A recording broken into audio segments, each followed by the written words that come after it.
अस्सलाम वालेकुम dear students, कैसे हैं आप सब। My name is Anam Rabbani and I am your teacher of social studies for class 4। बच्चों, हम पढ़ रहे थे chapter number 8 people and work. We read about people, work and services और आज हमने आगे पढ़ना है, तो चलिए शुरू करते हैं। बच्चों, आज हमने पढ़ना है about machines and workers. Machines to manufacture things. अब मशीन्स का क्या काम होता है? Machines have to manufacture things. Manufacture का मतलब होता है टू प्रोड्यूस, किसी चीज को बनाना, मैन्युफैक्चर करना, ये होता है मशीन्स का काम। Some machines are made here and some are imported. अब कुछ मशीन्स तो हमारे मुल्क में ही बनती हैं, लेकिन कुछ मशीन्स को इंपोर्ट किया जाता है। इंपोर्ट करने का क्या मतलब है? इंपोर्ट करने का मतलब होता है कि कुछ मशीन्स दूसरे मुल्कों से हमारे मुल्क में लाई जाती हैं। ऐसा क्यों है? ऐसा इसलिए है क्योंकि वो मशीन्स हमारे मुल्क में नहीं बनती। शायद उनको बनाने के लिए जो स्ट्रक्चर चाहिए वो हमारे मुल्क में मौजूद ही नहीं है, लेकिन हमें उन मशीन्स की ज़रूरत ज़रूर है, इसीलिए वो मशीन्स बाहर के मुल्क से इंपोर्ट की जाती हैं। जैसा कि बहुत सी मेडिसिन्स इंपोर्ट की जाती हैं, वो हमारे मुल्क में नहीं बनती। कार्स जो कि काफ़ी ज़्यादा एक्सपेंसिव हैं हमारे मुल्क में, उसकी वजह यही है कि वो किसी दूसरे मुल्क से हमारे मुल्क में मंगवाई जाती हैं। जब कोई चीज़ इंपोर्ट की जाती है किसी दूसरे मुल्क से अपने मुल्क में मंगवाई जाती है तो वो ऑटोमेटिकली महंगी हो जाती है, जबकि अगर कोई चीज़ हमारे मुल्क में ही बनती है तो वो इतनी महंगी नहीं होती। Then comes setting up a factory. Setting up a factory मतलब फैक्ट्री लगाना। अब फैक्ट्री लगाने के लिए सबसे पहला स्टेप क्या है? सबसे पहला स्टेप होगा बच्चों प्लानिंग। यानी कि सबसे पहले आपने एक प्रॉपर प्लानिंग करनी है कि आपने फैक्ट्री किस जगह लगानी है, कितने एरिया में लगानी है, किस चीज़ की फैक्ट्री लगानी है, जो सारी उसकी फाइनेंसेस होंगे वो किस तरह मैनेज करने हैं। उसके बाद आप आ जाते हो प्रोडक्ट डिज़ाइनिंग पे। यानी कि आपने कौन सी प्रोडक्ट बनानी है, उसका डिज़ाइन कैसा होगा, उस पर कितना पैसा लगेगा, सब कुछ that comes under product designing. Third में आ जाता है हमारे पास ट्रेनिंग।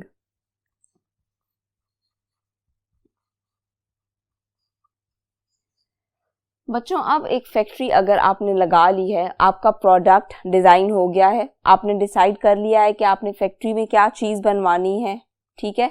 उसके बाद आपने लोगों को देनी है ट्रेनिंग कि लोगों ने उन फैक्ट्री में किस तरह काम करना है, और इसके लिए आप लोगों को ट्रेंड लोग भी चाहिए, यानी जो पहले या तो किसी फैक्ट्री में काम कर चुके हों या पहले वो प्रोडक्ट बना चुके हों, क्योंकि उन्हें बेहतर आइडिया होगा कि उन्होंने फैक्ट्री किस तरह चलानी है।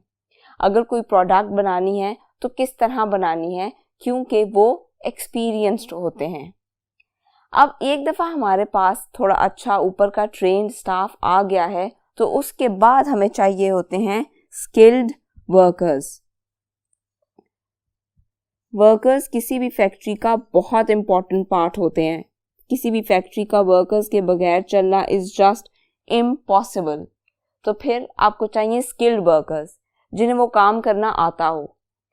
मैनेजमेंट जितनी मर्जी हो, जितने मर्जी मैनेजर्स हो, जो कुछ भी हो, लेकिन अगर आपके पास अच्छे वर्कर्स नहीं हैं और आप अपने वर्कर्स को प्रॉपरली उनके राइट्स नहीं दे रहे तो आप फैक्ट्री नहीं चला सकते। तो लेट्स रिवाइज कि अगर हमने एक फैक्ट्री लगानी है तो सबसे पहले हमें चाहिए प्रॉपर प्लानिंग। हमने प्लान करना है कि किस चीज़ की फैक्ट्री लगानी है, पैसा कितना लगेगा, एरिया कितना चाहिए, कहाँ फैक्ट्री लगानी है। फिर प्रोडक्ट डिज़ाइनिंग, फिर हमने देखना है कि हमने कौन सी प्रोडक्ट की फैक्ट्री लगानी है, किस तरह उसकी डिज़ाइनिंग होगी और वो सारा कुछ। उसके बाद ट्रेनिंग, आपको एक अच्छा प्रॉपर ट्रेंड स्टाफ चाहिए जो उस फैक्ट्री को चलाएगा। एंड देन स्किल्ड वर्कर्स फिर आपको स्किल्ड वर्कर्स चाहिए जो आपकी फैक्ट्री में काम करेंगे, उस प्रोडक्ट को बनाने में मदद करेंगे, फिर वो प्रोडक्ट मार्केट तक पहुंचाई जाएगी, लोगों तक पहुंचाई जाएगी। बच्चों, अब हम बात कर लेते हैं इंडस्ट्रीज की। सबसे पहले आ गई iron and steel, heavy machines used in factories. Iron and steel are used for making heavy machinery. बहुत बड़ी बड़ी मशीन्स, हेवी मशीन्स आयरन और स्टील से बनाई जाती हैं। अब इसका ये बिल्कुल मतलब नहीं है कि सिर्फ बड़ी मशीनरी आयरन एंड स्टील से बनाई जाती है, छोटी छोटी चीज़ें भी बनाई जाती हैं, लेकिन ज़्यादातर जो बड़ी मशीनरी होती है वो आयरन या स्टील में से ही बनती है। Things of daily use, like I said before, कि नॉर्मली भी चीज़ें आयरन और स्टील की बनी हुई होती हैं, इनके बर्तन भी होते हैं। ज़रूरी नहीं है कि कोई हैवी मशीन है, बड़ी मशीन है तो सिर्फ वो ही आयरन और स्टील की है।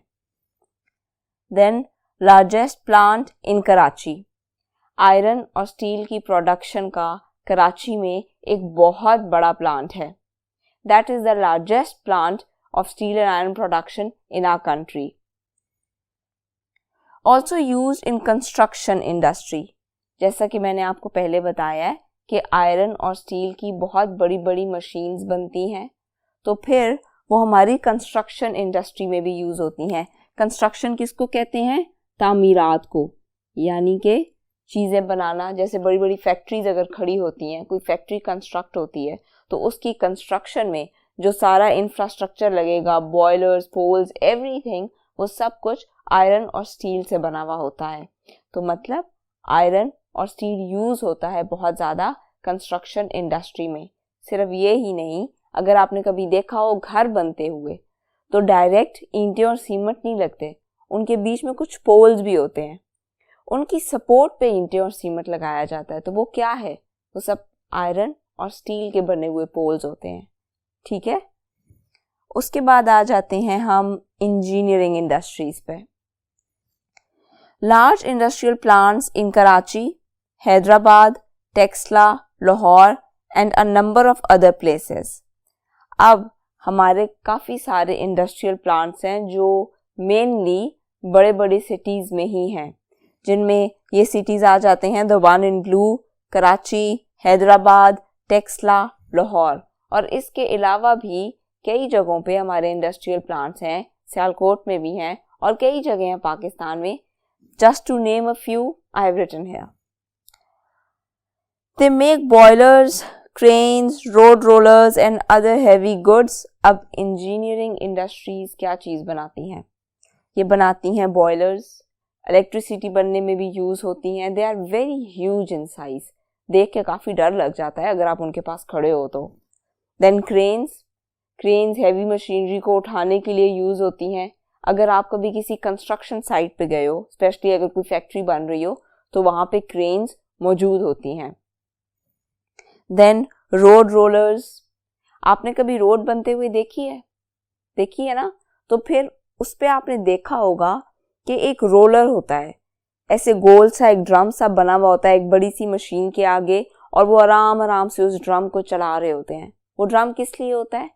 वो होता है रोड को लेवल करने के लिए। फॉर एन एग्जाम्पल, रोड बनी है, उसके ऊपर अगर आपने कोई चीज़ डाली है, फॉर एन एग्जाम्पल टार और स्टोन और सीमेंट व्हाटएवर, तो उसको लेवल करने के लिए वो ऊपर से रोलर गुजरता है।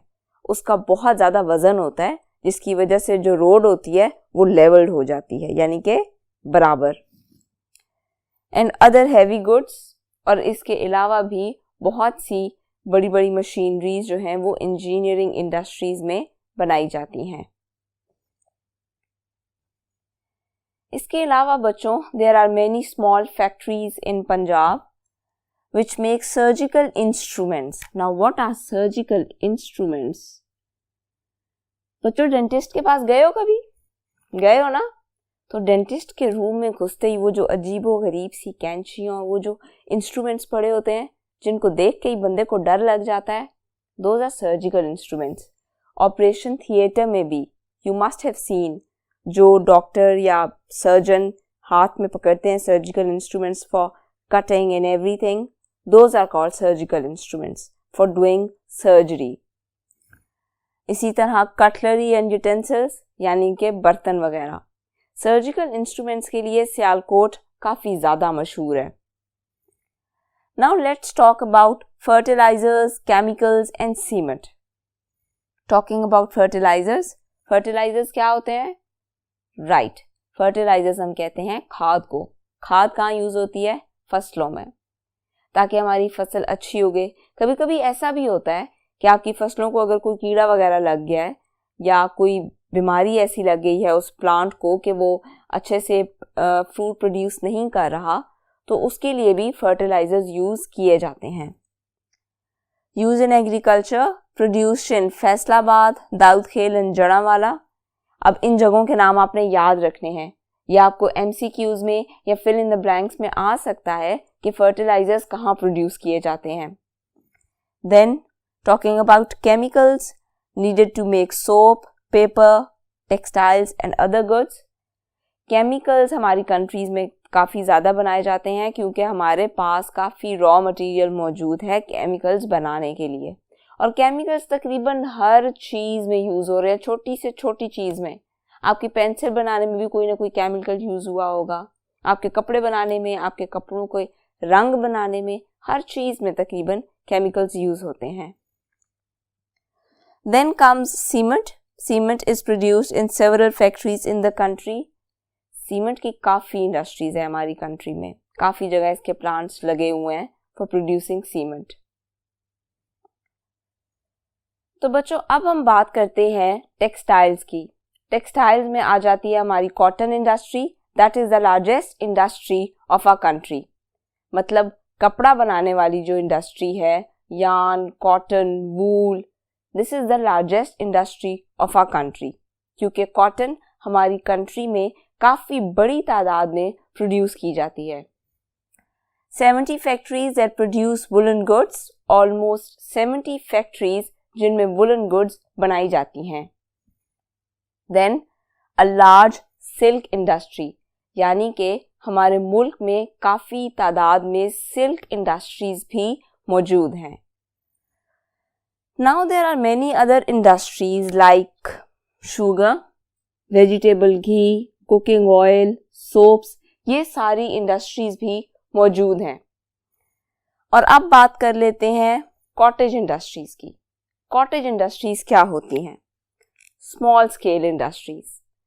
कॉटेज इंडस्ट्रीज में वो चीज़ें बनाई जाती हैं जो नॉर्मली हमारे मुल्क में ही चाहिए होती हैं, मतलब उन्हें एक्सपोर्ट करने की ज़रूरत नहीं होती, किसी दूसरे मुल्क में भेजने की ज़रूरत नहीं होती। कॉटेज इंडस्ट्रीज में क्या चीज़ें बनाई जाती हैं ज़्यादातर? लाइक कारपेट्स, इसी तरह एम्ब्रॉयडरी, जो आपके कपड़ों पर प्यारी प्यारी सी एम्ब्रॉयडरी हुई भी होती है ना, वो कॉटेज इंडस्ट्री का ही हिस्सा है। इसके अलावा ज्वेलरी भी कॉटेज इंडस्ट्री में बनती है। तो ये सारी चीज़ें हमारी स्मॉल स्केल इंडस्ट्री यानी कि कॉटेज इंडस्ट्री में बनाई जाती हैं। तो बच्चों आज के लिए इतना ही, यहाँ पर हम ख़त्म करते हैं इस चैप्टर को। अपना बहुत सा ख्याल रखिएगा। अल्लाह हाफिज़।